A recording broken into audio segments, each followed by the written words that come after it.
Hi అండి. Welcome back to my channel KK's Pandu journey. మా పాప ఫస్ట్ బర్త్డే కోసం మా అమ్మ ఏమేమి వస్తువులు తీసుకొచ్చిందో ఈ వీడియోలో చూపిస్తాను, చూసేస్తారా? మా పాప బర్త్డే కోసం మా అమ్మ ఈ గౌన్ అయితే తీసుకొచ్చిందండి. ఇది చూడటానికి లంగా జాకెట్ టైప్ అయితే ఉంది, కానీ ఇదైతే గౌన్ అనమాట. చాలా బాగుంది కదా. నాకు ఈ కలర్ కాంబినేషన్ అయితే చాలా బాగా నచ్చిందండి. మరి మీకు ఎలా అనిపించిందో కామెంట్ చేయండి. Purple and green colour combination చాలా బాగుంది కదా. నెక్స్ట్ వచ్చేసి ఏం తీసుకొచ్చిందంటే చూస్తున్నారు కదా, ఈ కిస్ కిస్ మన చెప్పులు అయితే తీసుకొచ్చింది అనమాట. నాకైతే ఇవి భలే నచ్చాయి. మా పాప పుట్టిన తర్వాత ఫస్ట్ మా అమ్మ తెచ్చిన చెప్పులేనమాట వేసుకోవడం. నెక్స్ట్ వచ్చేసి బ్యాంగిల్ సెట్లు అయితే 2 తీసుకొచ్చిందండి. ఒకటి డ్రెస్ కి మ్యాచ్ అయ్యేవి గ్రీన్ కలర్ సెట్, నెక్స్ట్ వచ్చేసి గోల్డ్ కలర్ సెట్ అయితే తీసుకొచ్చింది అనమాట. నెక్స్ట్ వచ్చేసి ఏం తీసుకొచ్చిందో తెలుసా?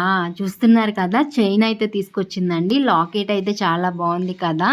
అన్నిటికంటే నాకు బాగా నవ్వు తెప్పించిన విషయం ఏంటంటే దీనికి ఇయర్ రింగ్స్ కూడా వచ్చాయండి. కానీ మా బుడ్డు దానికి ఇంకా చెవులు కుట్టించలేదు, 1 year ఓల్డే కదా. నెక్స్ట్ వచ్చేసి పాపిడి బిల్ల అయితే తీసుకొచ్చిందండి. ఇదైతే నాకు బాగా నచ్చేసింది, కానీ తను ఉంచుకుంటుందో లేదో చూడాలి. అన్నింటికంటే నాకు ఈ గౌన్ అయితే బాగా నచ్చేసింది. మరి మీకేం నచ్చిందో కామెంట్ చేయండి. అలాగే వీడియో నచ్చితే ఛానల్ని సబ్స్క్రైబ్ చేసి ఒక లైక్ చేయండి. బాయ్.